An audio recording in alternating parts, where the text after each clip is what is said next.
Welcome to let's learn with dedication. आज हम सीखने जा रहे हैं रेशियो एंड प्रोपोर्शन। आज हम सीखेंगे कि किसी टफ क्वेश्चन को कैसे आसान मेथड से सॉल्व कर सकते हैं। चलिए फिर शुरू करते हैं। ए अनुपात बी बराबर 3:5 तथा बी अनुपात सी बराबर 5:6 हो तो ए अनुपात बी अनुपात सी बराबर क्या होगा। ए अनुपात बी अनुपात सी। ए अनुपात बी बराबर 3:5 और बी अनुपात सी बराबर 5:6। ऐसे क्वेश्चन में बी कॉमन है। बी ए के साथ भी है, बी सी के साथ भी है, तो बी का रेशियो 5 ए के साथ भी है और बी का रेशियो 5 सी के साथ भी है। तो ऐसे में हमें कुछ नहीं करना है, वही हमारा रेशियो है 3:5:6। सी इज द राइट आंसर। अगला क्वेश्चन है, यदि ए अनुपात बी बराबर 3:4 और बी अनुपात सी बराबर 5:7 और सी अनुपात डी बराबर 8:9 हो तो ए अनुपात डी किसके बराबर है। ये सवाल को सॉल्व करने के लिए पहले हम लिख लेंगे ए अनुपात बी अनुपात सी अनुपात डी। तो ए अनुपात बी बराबर 3:4 हम लिख लेंगे, बी अनुपात सी बराबर 5:7 और सी अनुपात डी बराबर 8:9। ऐसा करने पे ये स्थान खाली, इसके बगल का अंक 4 है, 4 लिख लेंगे। ये स्थान खाली, इसके बगल का अंक 4 है, हम 4 लिख लेंगे। ये स्थान खाली, इसके बगल का अंक 7 है, हम 7 लिख लेंगे। ये स्थान खाली, इसके बगल का अंक 5 है, हम 5 लिख लेंगे। ये स्थान खाली, इसके बगल का अंक 8 है, हम 8 लिख लेंगे। ये स्थान खाली, इसके बगल का अंक 8 है, 8 लिख लेंगे। इसको हम इसी फॉर्म में बना लेंगे। अब ये हमसे पूछ कह रहा है ए अनुपात डी किसके बराबर है। बी, अब ऊपर और नीचे का गुना करने पे हमारा रेशियो आ जाएगा, हमारा अनुपात आ जाएगा। लेकिन बी अनुपात सी को पूछा ही नहीं है, तो बी अनुपात सी को हम ऐसे ही छोड़ देंगे। ए अनुपात डी का पूछ रहा है, इसलिए हम देखेंगे। अब एक चीज़ देखते हैं, अब हम ये तीनों का गुना करेंगे, जो आएगा वो लिख देंगे, जो आएगा वो लिख देंगे। 8 का गुना 5 में करने पे 40 और 40 का गुना 3 से करने पे हमारा आ जाएगा 120। अब 9 का गुना 7 में करेंगे तो 63 और 63 का गुना 4 से करेंगे तो हमारे पास आ जाएगा 252। अब हम क्या करेंगे, अब हम देखेंगे कि ये जिस संख्या से कट रहा है उससे काटेंगे। जैसे कि ये 4 से कट रहा है, 4 3 12, 0 है 0 लिख लेंगे। 4 छंग 24 और 4 3 12। अभी ये 3 से कटेगा, 3 ये 3 से कटने पे 10 और ये 3 से कटने पे 21। मतलब क्या, फाइनली हमारा जो रेशियो है वो कितना आ गया, 10:21 की। लेकिन ये सवाल को हम एक और मेथड से सॉल्व कर सकते हैं जो कि सबसे आसान है। पहले हमने इसको यहाँ पे मल्टीप्लाई किया, फिर यहाँ पे डिवाइड किया। हम इसको यहीं पर ही डिवाइड कर दें, हम इसको यहीं पे ही डिवाइड कर दें, तो इतने बड़े डिजिट को हमें काटने की ज़रूरत नहीं पड़ेगा। ये हम कैसे करेंगे, जैसे इसमें 4 है और इसमें 8 है, 4 से 8 को काटने पे यहाँ पे 2 आ गया। और कोई कट रहा है क्या, ये 3 है, 3 और 9 को काटेंगे, 3 एकम 3 और 3 त्रिका 9। और कोई अंक कट रहा है क्या, नहीं कट रहा है। तो हम क्या करेंगे, 5 दूना 10, 5 दूना 10 और 7 त्रिक 21। एकदम आसान मेथड में हम यहाँ पे एक बार मल्टीप्लाई यानी गुना करेंगे, फिर यहाँ डिवाइड करेंगे, मतलब भाग करेंगे। इससे अच्छा है कि हम यहीं डिवाइड कर दें, जो जिस अंक से कट रहा है उसको काट दें। हमारे सवाल को लगाने में आसानी भी होगा और हमारा टाइम भी बचेगा।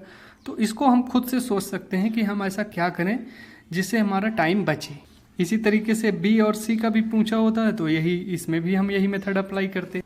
अभी इस तरीके से किए। अब हम देखेंगे, फिर 5 से 2 में गुना करने पे 10 और 7 में 3 से गुना करने पे 21। अभी देखते हैं अगला सवाल है, दो संख्याएं 1:3 के अनुपात में हैं। यदि उनका योग 240 हो तो उनका अंतर क्या होगा। देखिए, अनुपात का जो रेशियो है, पहला 1 है और दूसरा 3 है, और दोनों रेशियो को जोड़ने पे, मतलब अनुपात को जोड़ने पे कुल अनुपात कितना है, 4 है। 3 और 1 4। और कुल रुपया कितना है, कुल रुपया है 240।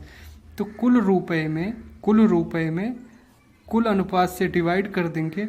और 1 और 3 का अंतर कितना है, तो 1 और 3 का अंतर 2 है। 1 और 3 का अंतर 2 है, इसलिए हम क्या करेंगे, 2 से मल्टीप्लाई कर देंगे। तो 4 120 आ जाएगा। 120 इज द राइट आंसर। अभी एक बार फिर से देखते हैं, जो संख्याएं हैं 1:3 के अनुपात में है और कुल संख्याओं का अनुपात 4 हो जाएगा और संख्याओं का अनुपात का अंतर 2 हो जाएगा। तो हम और कुल संख्या का योग है हमारे पास 240 और कुल संख्या के अनुपात का योग हमारे पास 4 है। तो कुल संख्या के योग में कुल संख्या के योग का अनुपात से हम भाग दे देंगे और अंतर से मल्टीप्लाई यानी गुना कर देंगे। तो हमारा ऐसा करने पे 120 आ रहा है। 120 इज द राइट आंसर। अभी अगला क्वेश्चन देखते हैं, बहुत ही शानदार क्वेश्चन है। यदि a अनुपात b बराबर 2/9 अनुपात 1/3, b अनुपात c बराबर 2/7 अनुपात 5/14 तथा d अनुपात c बराबर 7/10 अनुपात 3/5 हो तो a अनुपात b अनुपात c अनुपात d बराबर क्या होगा।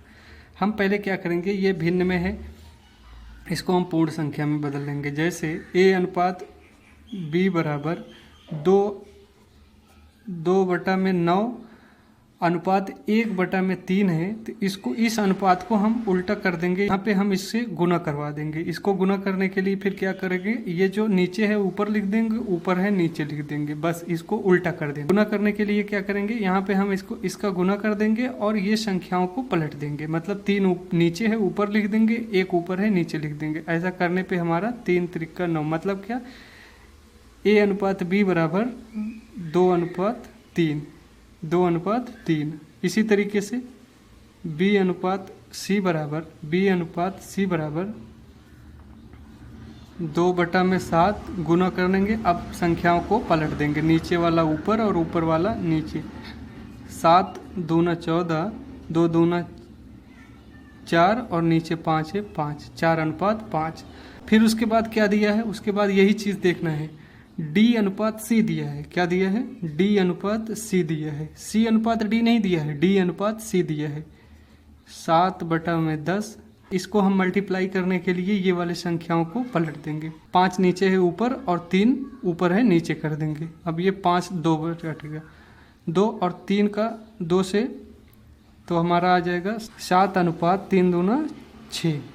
अब हमें a अनुपात b मिल गया, b अनुपात c मिल गया और d अनुपात c मिल गया। तो अब हम a अनुपात b अनुपात c अनुपात d को निकालने के लिए हम क्या करेंगे, a अनुपात b बराबर 2:3, b अनुपात c बराबर 4:5 और d अनुपात c बराबर 7:6 है, इसलिए c अनुपात d बराबर 6:7 होगा। तो हम 6:7 लिख लेंगे। अब देखते हैं, ये स्थान खाली है, इसके बगल का अंक 4 है, 4 लिख लेंगे। ये स्थान खाली, इसके बगल का अंक 6 है, 6 लिखेंगे। ये स्थान खाली, इसके बगल का अंक 6 है, 6 लिख देंगे। यहाँ पे 3 लिख देंगे, इसके बगल का अंक 3 है और यहाँ पर भी 3 लिख देंगे। यहाँ पे 5 लिख देंगे क्योंकि इसके बगल का अंक 5 है। अब इनका मल्टीप्लाई करने पे हमारा रेशियो आ जाएगा, लेकिन फिर बाद में उसको डिवाइड करना पड़ेगा। इसलिए हम इसको देख लेंगे कि यहीं पे हमारा कौन सा अंक कट रहा है, उसको काट देंगे। जैसे 3 से ये कट रहा है, ये कट रहा है, ये कट रहा है और ये भी कट रहा है, 3 दूना 6।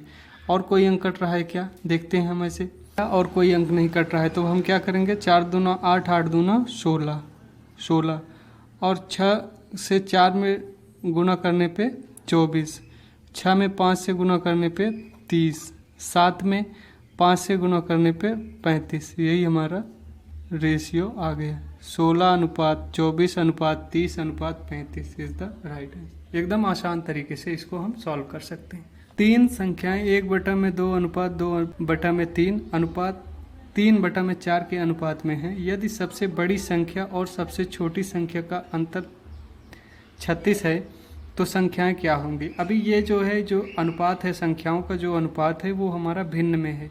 तो हम 3 संख्याएं हैं, चलो हम 3 संख्याएं मान लेते हैं। पहला संख्या, दूसरा संख्या और तीसरा संख्या। पहले संख्या का अनुपात कितना है, 1/2। दूसरे संख्या का अनुपात कितना है, 2/3 और तीसरे संख्या का अनुपात कितना है, 3/4।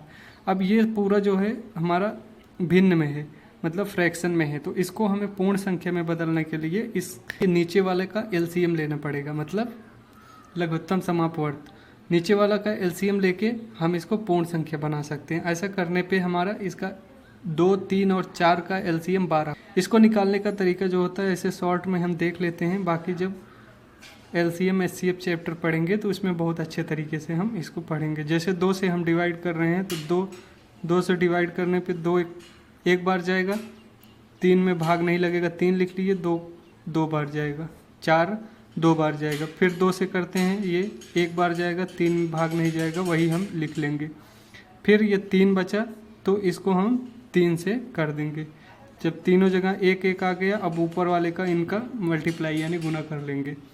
तो 3 दूना 6, 6 और दूना 12, मतलब क्या है कि 12 हमें इसका LCM मिल गया। अब हम क्या करेंगे, कुछ नहीं करना है इसको, हमें 12 से यहाँ लिख देना है, 12 यहाँ लिख देना है और 12 यहाँ लिख देना है। अब इसको डिवाइड करेंगे तो 6, इसको डिवाइड करेंगे तो 4, इसको डिवाइड करेंगे तो 3। अब यहाँ पे 6 है, 6 लिख दिए। 4 से 2 में मल्टीप्लाई करने पे 4 दूना 8, 3 का 3 से मल्टीप्लाई करने पे 9, 6:8:9 आ गया। अब वो बोल रहा है यदि सबसे बड़ी संख्या और सबसे छोटी संख्या का अंतर 36 है, सबसे बड़ी संख्या का अनुपात 9 है, सबसे छोटी संख्या का अनुपात 6 है, और ये दोनों का जो अंतर है वो 3 है, कि जब 3 अनुपात बराबर 36 है तो 1 अनुपात बराबर कितना होगा, इसको डिवाइड कर देंगे, 12 3 36, 12 मिल जाएगा। तो ऐसा देखो, जब 1 अनुपात बराबर 12 तो 6 अनुपात, ये हमारा पहला संख्या हो जाएगा। और दूसरी संख्या को ज्ञात करने के लिए दूसरे संख्या का रेशियो 8 है, 1 अनुपात बराबर 12 तो 8 अनुपात बराबर कितना होगा। और तीसरे संख्या को ज्ञात करने के लिए तीसरे संख्या का अनुपात 9 है। अब इसको हम मल्टीप्लाई कर लेंगे, 72 96 108 मतलब 108, यही हमारा right, B is the right answer. चलिए फिर आज यहीं तक रखते हैं, तब तक अपना और अपने परिवार का ध्यान रखें। जय हिंद।